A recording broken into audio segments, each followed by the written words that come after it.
Hi, my name is Alexey, and I saw this beautiful piece by Marcus Iraka. I guess it's right spelling. Sorry for if I did it wrong. And I tried to figure out how he made this piece, and I didn't find out the technique of revealing this net structure, but I think I figured out the way how we can create this structure that would be like folding to the center.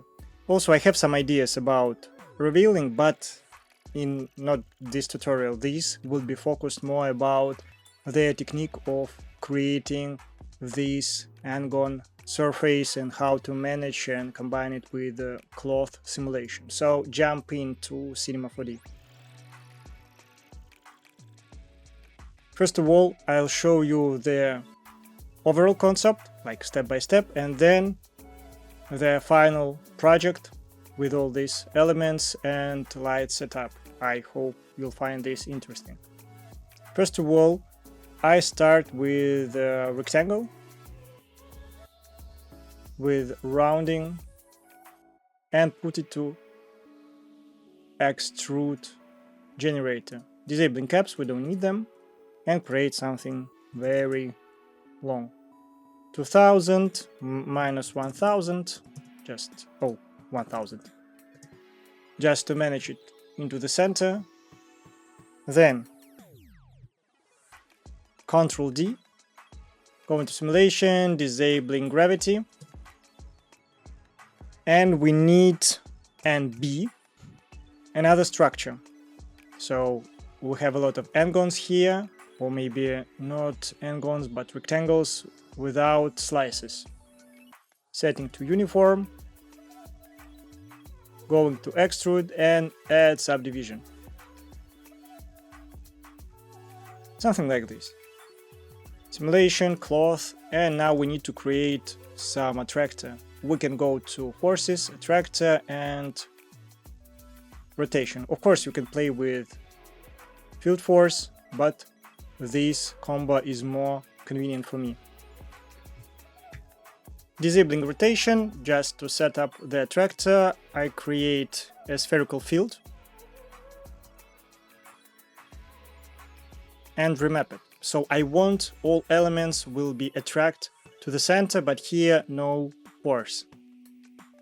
Object, increasing strength to something like high value, checking. Extending timeline. Checking once again. Yes, something is happening.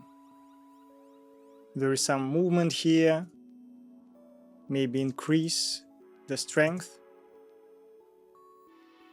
Yeah, you see how it works. Spherical. Maybe I set invert too early. No, it was set up right. Maybe like this. And add a rotation. The same. So I drop the field here and it would be remapped. Playing with orientation, so we have Z here, rotate to 90 degrees. And we'll try and we'll see what will happen. Moment rotation. So you need to play with values according to the scene. Size, the wireframe, and all that elements. So you see we have maybe even more. We have this attraction, rotation, folding, and all that beautiful stuff. So yeah, that's great. And I start to cache it immediately. So it's pretty fast. Despite the level and quantity of polygons here, it works pretty fine.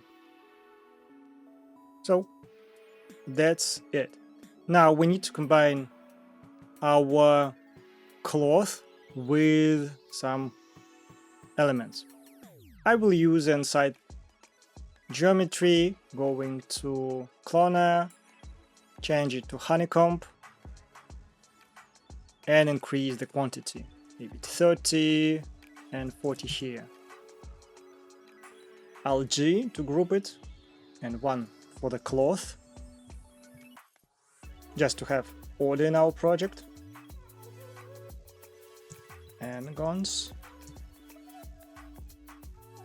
Now we need to map this thing onto our cloth simulation. We can use almost lost it, so trying each time, because usually I use Shift-C command, and this is, yeah, surface.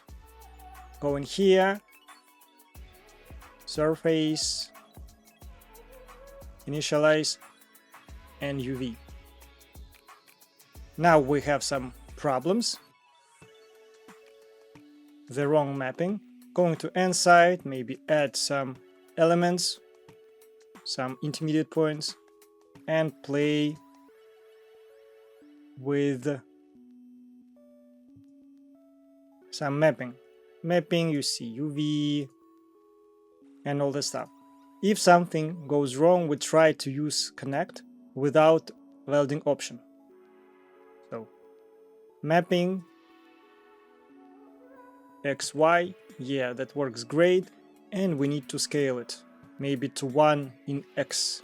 So you see it beautifully combine and create that net structure. And now, because we're using surface, it would be mapped to our cloth. And usually that's it. That's the whole technique. Of course, if he had been using this approach, because maybe he was using volume builder, but I didn't have time to test it. But beautiful thing. So going to my premade scene, the same structure. What I've added, let me open the Redshift IPR. I added a cylinder to visualize our curves. Of course, we can play with interpolation like precise or maybe fast here, and play with depth of field. I'm using the old camera system because I am more familiar with this, and I very like these bokeh elements and separation of COC radius power when derived from camera is set to focus distance. Edit preference, and we can go to Redshift and enable native camera for new scene. That's, you get the camera and the tag. It's more convenient for me. And that's all, so we can render this out and we'll have a beautiful animation. Then retime it and get these cages that would be very good at simulation. Also, you can play with radius to match the radius of the cylinder, the thickness, and radius in cloth. So we have this thickness here. Now it's matched with default values. I didn't change anything. That's all.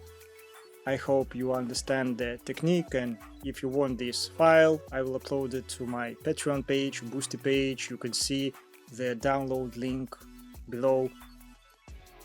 So I hope you like it. Thank you for your attention. Have a nice day.